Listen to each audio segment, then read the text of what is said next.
and welcome to ISTV English News. I'm Tanshwam Sangeeta giving you the news. First, the headlines. Various civil society organizations of the state allege Home Department a total failure. Now the news in detail. Members of different civil society organizations of the state have warned to launch various agitation in the state if the accused involved in the attempt to kill Mala Lisham, chairperson of Child Welfare Committee Thawal. They have also demanded befitting punishment within 14th May to Mohammad Bashir, constable in narcotics cell Imphal West. Speaking to media persons at Manipur Press Club today, the representatives of civil society organizations maintain that the police have not taken up action against the arrested accused Bashir.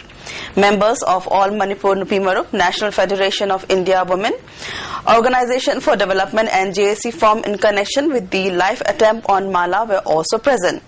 They also said attempt to kill a person working for the welfare of children shows that Home Department in the state has totally failed. Police personnel are involved in various crimes committed in the state. In order to get appointment to police, many persons have even resorted to selling their properties, including houses and paddy fields. This will not bring any good to our society. They also express unhappiness over stiff silence maintained by Social Welfare Department over the attempt to kill Mala Lisham by a police constable. .32 pistol 3 rifle pairaga mana koi chakna adugumba namay ma paire haraga mi bu panghar ha payare hana lapket am haiba mong mala sa santai hum tai masi machan mache pumba manipur pumba sing tam aduga mama sing loi namak ma ge maning ne lei adugumba asigumba lapket am haiba sibu manipur government of manipur maru ina Home Department na action lo khatuna ngasi phau si suspend taw ha so khoi ta jade mitra sara ba phau da aduga athubam tamna si sarchit thang ka dom ha so khoi dimani. Silent Village Authority David Shimre has sought the attention of the government to the suffering of Silent Village, in which 36 houses were burned down by villagers of Saizang village on land dispute between the two villages. Speaking to media persons at Chingmairong Tangkhul Avenue today in the presence of headman R. Humbrangsu, David Shimre further maintained that 36 houses suffered a lot of damage and government need to pay immediate attention to the problem faced by the villagers. He also maintained that settlement of Silent Village began in 1965 with 36 houses. Now the village has a total of 70 houses.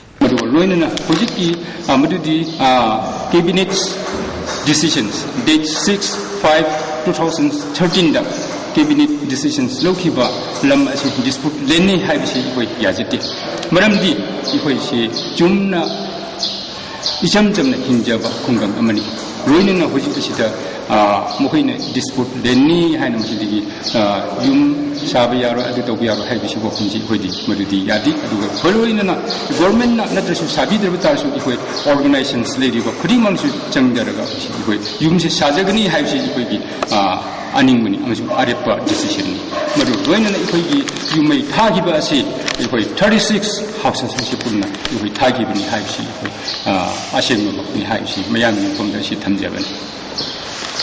A certain protest was staged in front of RIMS gate today to denounce and express dissent against beginning of the semi-low floor bus service on RIMS Road. The protest was carried out by auto drivers and owners. Speaking to media persons, United Diesel Auto Owners and Drivers Union, Mayangbam Indra said they are borrowing money from the bank apart from whatever money they have in order to find a means of livelihood by doing auto service. Semi-low floor bus is meant for few people only and it has robbed off their means of survival. He further appealed to the concerned authority not to allow resumption of semi-low floor bus service on RIMS Road.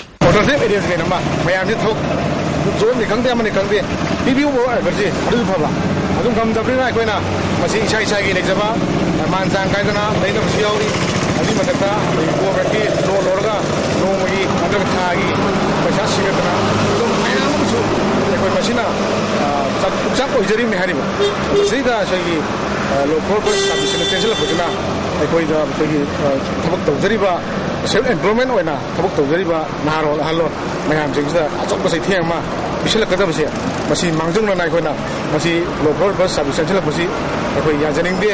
State government today evicted illegal construction of shops and houses near Sangapam Oil Depot along National Highway number 2. The government used JCB to dismantle the illegal construction in the area. Imphal East DC R.K. Dinesh, Imphal East SP Angam Kamai and concerned officials were also present in the eviction drive. Owners of the shops and houses expressed unhappiness for giving a very short time to dismantle their standing structures.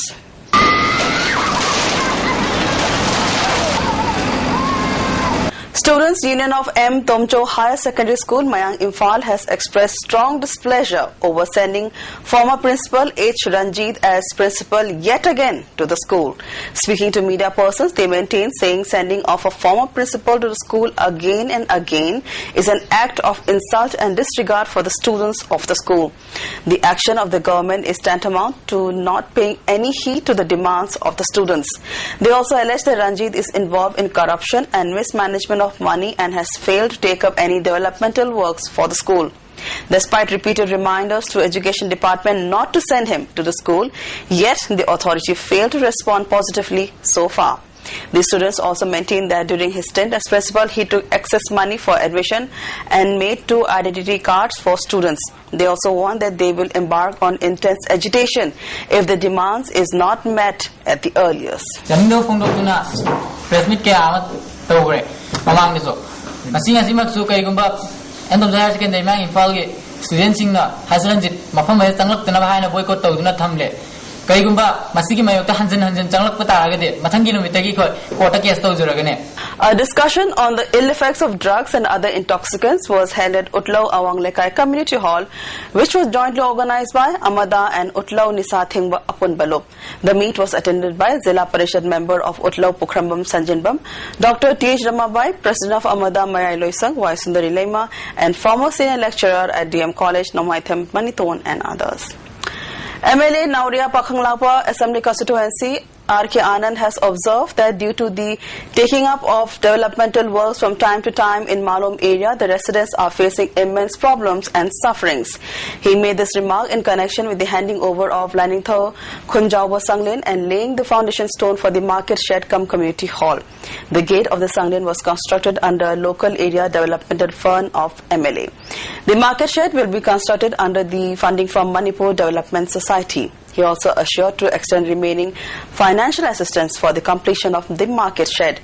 He further said the construction work of airport expansion and construction of oil depot has created a lot of problems in Malom area.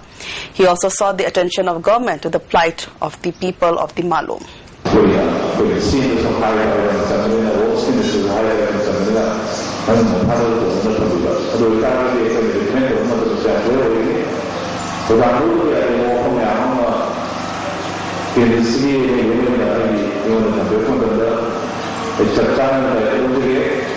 Congress leader Siddaramaiah today took oath as the 22nd Chief Minister of Karnataka. 64-year-old backward class leader from Mysore was sworn in at the Kantivira Stadium in Bangalore. About 50,000 people gathered at the stadium to witness the event. With a comfortable majority of 121 seats in the 225-member assembly, including 1 nominated member, the Congress returned to power on its own after a gap of 9 years. Siddaramaiah of the Congress replaces Jagdish Shettar of the BJP. That's all we have for now. Before we end, a look at the headlines once again. Various civil society organizations of the state allege Home Department a total failure. That's all for now. We'll be back with more news. Stay tuned to ISTV News for more news.